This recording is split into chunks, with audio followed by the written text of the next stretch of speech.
Assalamualaikum warahmatullahi wabarakatuh. Selamat siang. Salam sejahtera untuk kita semua. Alhamdulillah bisa ikutan nih bicara tentang Papua. Nanti ditanya lagi, Ibu Kusnul ngerti apa Papua? Udah lama saya dari tahun 80-an aktivis perempuan, ya Kalyana Mitra, kemudian Koalisi Perempuan, kemudian saya menjadi anggota KPU 7 tahun. Kita mengurus Papua waktu itu, termasuk yang mengisikan anggota DPRD pertama di Papua Barat. Yaitu waktu saya menjadi anggota KPU. Ya. Mendapatkan kritikan enggak? Tentu saja mendapatkan kritikan gitu. Kita tidak perlu, tapi KPU melaksanakan amanat dari undang-undang. Kita kan dengan baik, untungnya ketua KPU-nya dari Aceh. Jadi bertemu dengan tokoh-tokoh dari Papua Barat, termasuk Pak Barnabas waktu itu ya, yang kemudian jadi gubernur. Jadi dalam konteks ini, saya selalu mengatakan, saya setuju tadi yang apa yang disampaikan oleh Pak Menufando gitu ya. Mari kita duduk bersama, dialog secara jujur itu ini. Posisinya, saya selalu mengatakan bahwa kalau dilihat dari politik, itu tidak hanya spesifik orang Papua. Hampir semua masyarakat Indonesia kalau punya rezim yang otoriter misalnya, kita juga mengalami gitu ya. Jadi tidak spesifik Papua, itu satu. Mari bersama-sama. Kalau tadi Pak Imran mengatakan argumen tentang masyarakat Melanesia, sebetulnya Indonesia itu jumlah orang Melanesia terbanyak menjadi warga negara Indonesia. Jadi itu 6 provinsi Pak. Papua Barat, Maluku Utara, Maluku, NTT, dan sebagian NTB. Jadi NTB itu nggak semuanya. Bima ke timur itu wilayah yang kita sebut budaya orang kayak gitu, kategori Melanesian itu di situ. Dan itu paling banyak di dunia. Kalau kita bicara karena konstruksi negara Indonesia itu adalah negara bentukan kan. Kita kan indigenous people dari Aceh sampai Papua yang kemudian membentuk negara baru namanya negara Indonesia.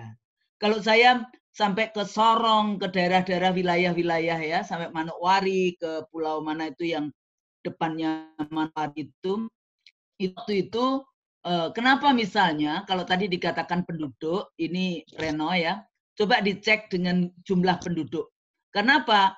Kalau daerah-daerah Papua Barat itu dulu menjadi wilayah dari Kerajaan Tidore. Makanya kenapa kok banyak orang Maluku Utara ini karena itu adalah wilayah Kerajaan Tidore sampai ke Fak-Fak. Makanya di Fak-Fak ditemukan juga Al-Quran karena itu bagian dari Kesultanan Tidore. Bahkan menurut informasi Kepulauan Raja Ampat itu sebetulnya yang ngasih nama adalah Tidore karena sampai ke Halmahera Tengah dan dari Halmahera Tengah itu lebih cepat naik speed ke Ampat dibandingkan dari Sorong, apalagi kalau dari Jayapura. Jadi wilayah ini, apalagi tadi Pak Imran menjelaskan tentang wilayah administrasi kolonialisme Belanda. Kenapa? Karena kita memang bersama-sama kalau kita mengatakan Indonesia, ya ada kerajaan Siak, ada kerajaan di Melayu di Delhi, ada di Pontianak, di kerajaan-kerajaan semuanya kan bersama itu sebetulnya pemilik hamsah dari negara Republik Indonesia. Nah, kalau kita evaluasi persoalannya dengan Papua, Papua itu banyak juga kepentingan internasional. Ya, yang tidak suka Papua menjadi bagian penting dari negara Republik Indonesia dan sebagainya. Itu satu kepentingan internasional. Tapi respons dalam negeri juga kadang-kadang kayak gitu ya, sebagian kecil atau sebagian besar itu kadang-kadang juga tidak melindungi segenap tumpah darah Papua kayak gitu kan. Kalau kita kembali lagi kepada pembukaan Undang-Undang Dasar, tujuan kita bernegara adalah melindungi segenap tumpah darah bangsa ini. Yang kedua, mensejahterakan. Yang ketiga, mencerdaskan. Baru kemudian ikut di dalam ketertiban internasional. Kalau kita kembali ke situ, memang punya beberapa masalah. Misalnya integrasi nasional, ya pengakuan. Kalau dari segi politik gampang, Mas Teguh. Jadi kalau dari segi politik, Papua menjadi bagian dari Indonesia karena sudah diakui internasional. Pengakuan internasional itu that's it gitu ya. Tapi itu tidak cukup. Isu-isu internasional, diplomasi kita di internasional sangat tergantung bagaimana aparat kita bertindak di wilayah itu. Makanya jadi diplomat kadang-kadang sulit gitu. Gimana kita memperjuangkan sesuatu yang kadang-kadang is not defensible gitu ya. Jadi to defend something very difficult to defensible. Jadi tergantung pada pemerintah Jakarta bagaimana melindungi segenap tumpah darah rakyat Papua. Nah, tapi kalau tadi dikatakan, oh terlalu banyak orang masuk dan sebagainya. Kalau kita ngomong yang di Jawa juga bukan orang Jawa saja. Ya, orang yang tinggal di Jawa kan dari, apalagi orang Betawi. Ya, orang Betawi di mana? Jadi itu konsekuensi dari nasionalisme. Konsekuensi di dalam membangun negara yang mobilitas penduduknya itu bisa kemana-mana. Ya, bisa secara bebas, jadi bukan karena negara ya. Trans itu di daerah Kerom ya Pak Manufando, karena Kerom itu kalau tadi dikatakan orang Jawa di Kerom berarti itu daerah trans gitu ya. Kenapa?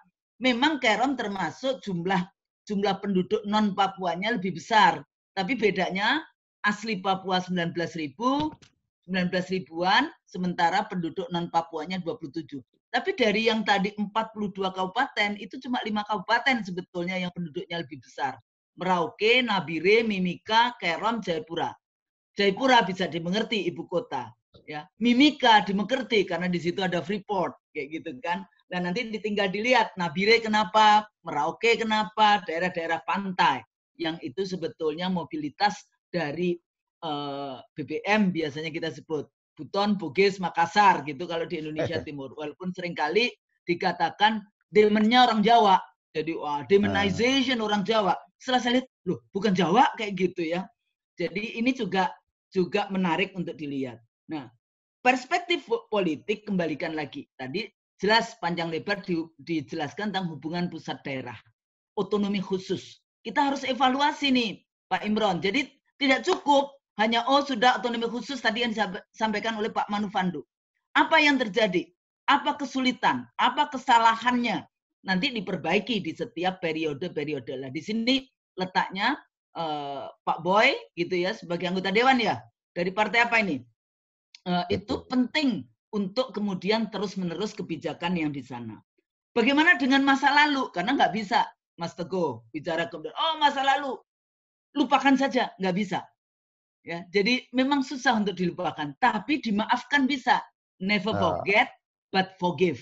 Kan ada forget, forgive, ini. Dilupakan nggak bisa itu, gitu. Jadi transitional justice di dalam penyelesaian pelanggaran HAM masa lalu, reparasi, kemudian diganti, say sorry, itu model-model yang bisa dilihat. Tapi di Australia sendiri, 100 berapa? Tahun 91 Federation.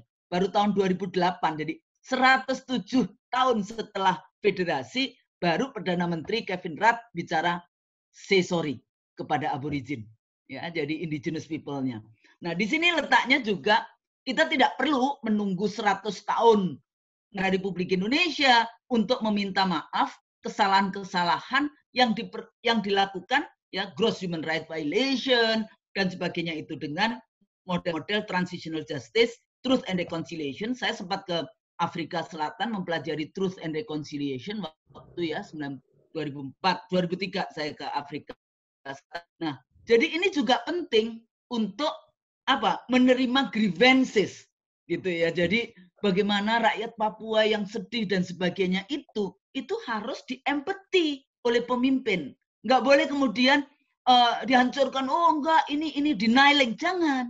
Ya, jadi jangan denying. Dengan cara apa? Dengan cara kebijakan negara yang melindungi rakyat Papua. Nah, di sini letaknya. Kalau saya dulu selain rakyat Papua indigenous, saya juga ingin mengembangkan yang disebut local community. Apapun itu. Ini nggak cuma di Papua, tapi local community. Bagaimana hubungan antar etnik, antar kelompok agama. Saya mendengarkan misalnya ceramah-ceramahnya Ustadz Fadlan misalnya ya. Menarik. Dia bekerja untuk umat di sana, tapi tetap saja juga dulu dimasukkan penjara. Kayak gitu kan.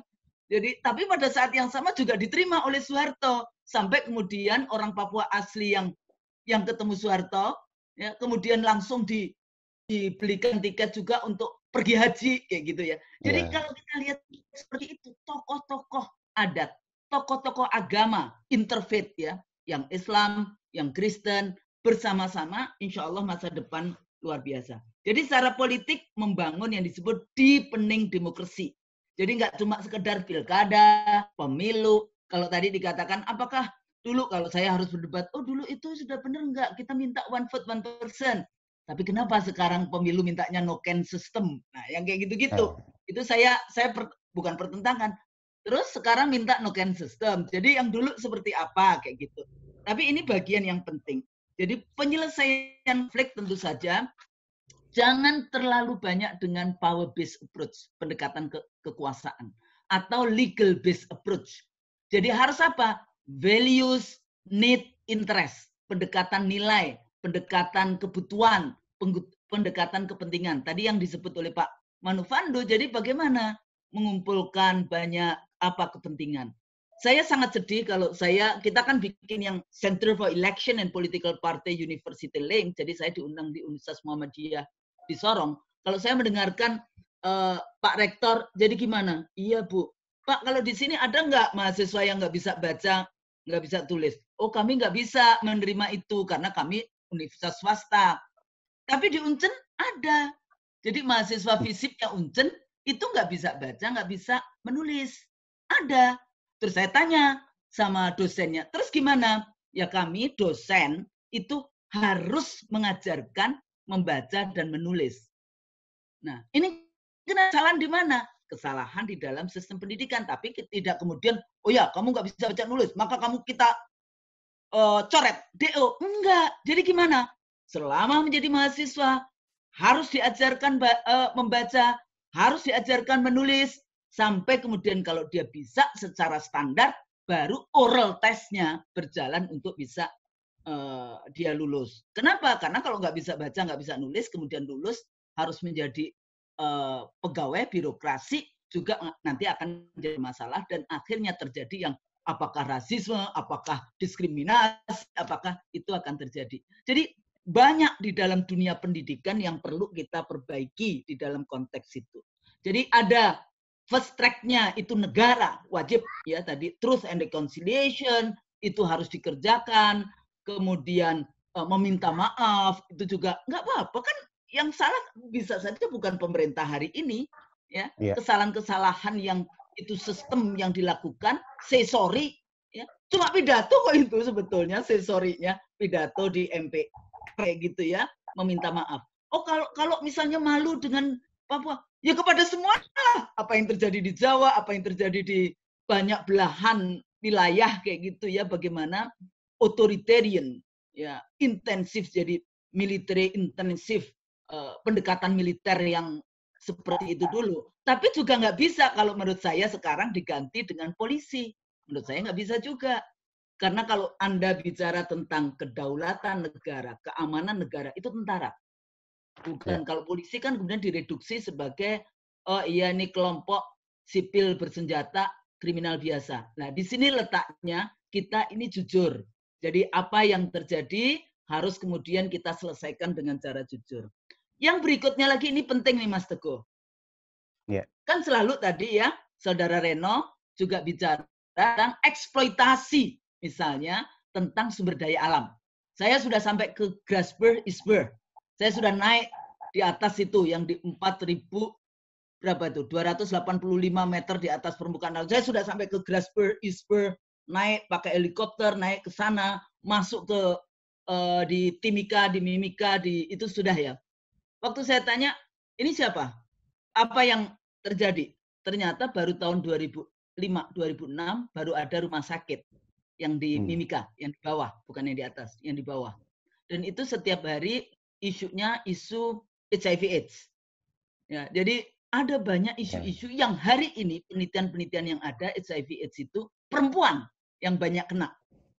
Jadi suaminya kemudian dibawa pulang ke rumah, maka ibu-ibu sekarang yang kena. Nah ini juga cukup banyak kita bikin prioritas, kita bikin daftar apa yang bisa kita lakukan bersama-sama. Tidak hanya oleh level negara, tapi juga oleh level yang disebut second track. Second track itu bisa 11 track.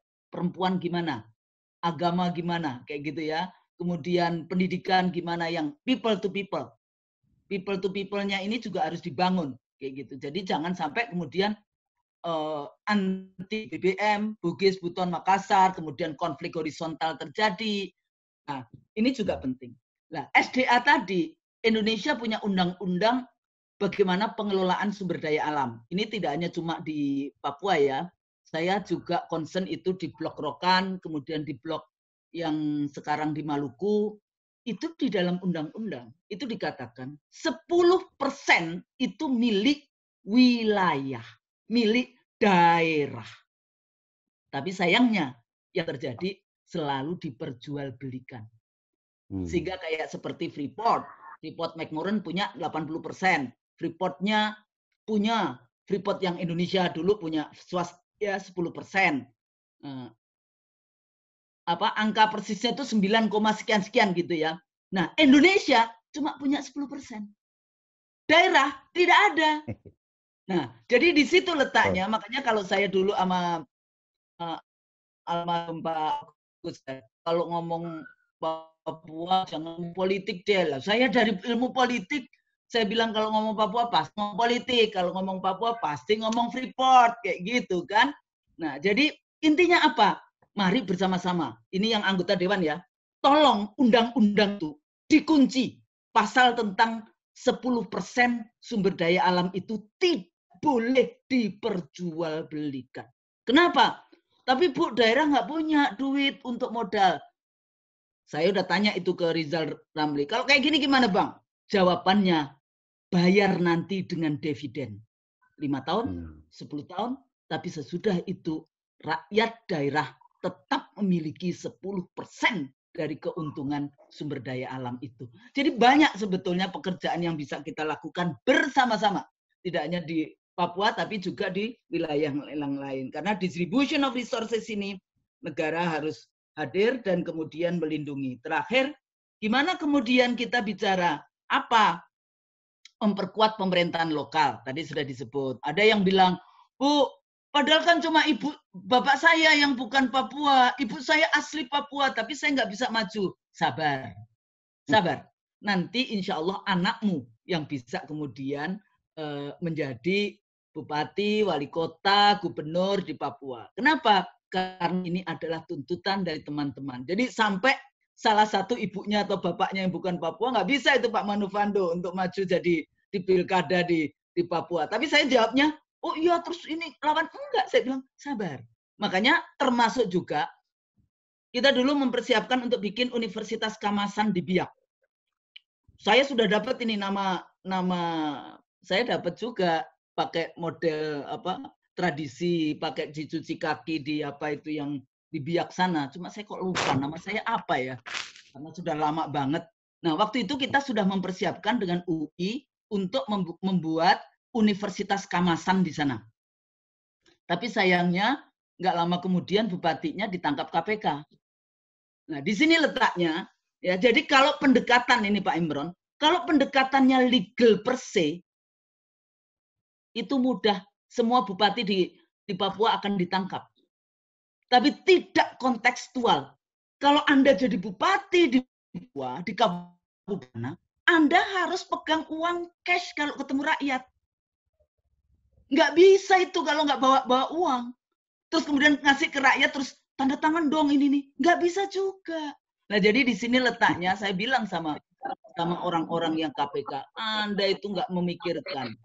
Kita sudah eksploitasi Papua seperti apa. Jadi gimana Bu? Bukan berarti kemudian membolehkan korupsi. Jadi tahun pertama, tahun kedua kita dampingi itu yang namanya bupati, wali kota di dana anggaran. Tahun ketiga baru kemudian kita bicara yang lain. Jadi di sini pentingnya bagaimana negara hadir untuk ngurus itu tadi. Terakhir, jadi ethnic grievances harus diperhatikan, diplomasi internasional. Menarik juga. Kalau menurut saya langsung aja Pak. Jadi bus di KJRI-nya di New York, langsung PBB. Kalau itu isu itu sedang naik kayak gitu kan. Nah, terus kemudian scholars diajak, kampus. Yang tadi saya katakan ya, ini kampus ini sangat penting posisinya. Saya punya mahasiswa S2 tapi meninggal juga ini, Maria Kolse, itu mahasiswa saya itu dulu, anggota MRP. Tapi kalau Kak Min Cerumbiak itu zamannya saya kuliah, kita sama-sama di asrama Wismar ini. Jadi saya udah tahu dari zaman 80-an dengan Kak Min Cerumbiak, anggota MRP juga gitu ya. Kampus diajak, kemudian tokoh-tokoh adat agama diajak, kemudian kita itu harus punya international communicator. Jadi kayak kampanye internasional apa yang terjadi di Papua secara jujur kayak gitu yang bisa diangkat. Kalau tadi Pak Manufando jadi kayak seperti dubes keliling kayak gitu ya. Khusus isu Papua. Kenapa ini menarik? Karena Anda akan dikalahkan dengan kepentingan internasional. Satu titik nila saja itu akan menjadi isu internasional luar biasa. Nah, di sini letaknya komunikasi politik menjadi penting dan kesemuanya itu membutuhkan satu, political will. Ya. Jangan jadi proyek oriented saja Papua itu. Dengan 38 triliun dana otsus, kemudian rebutan. Jangan. Ya, Anda mati cuma 4 meter kain kafan kalau Muslim. Ya, kalau non-Kristen Anda cuma dikasih kotak kayak gitu ya. Untuk apa? Kayak gitu. Maka kita sejahterakan. Ya. Leadership itu harus punya empathy. Jangan pemimpin di Jakarta itu celometan ngomongnya tentang Papua. Itu semakin membuat sakit hati. Ya, jadi empathy harus dimiliki, komunikasi politik harus dimiliki, kemudian transparansi harus dimiliki, yang seperti itu. Ajak kampus untuk semua itu. Ya. Jadi kalau seperti itu, insya Allah kita bicara tentang integrasi nasional, itu akan bisa dipercepat. Itu Mas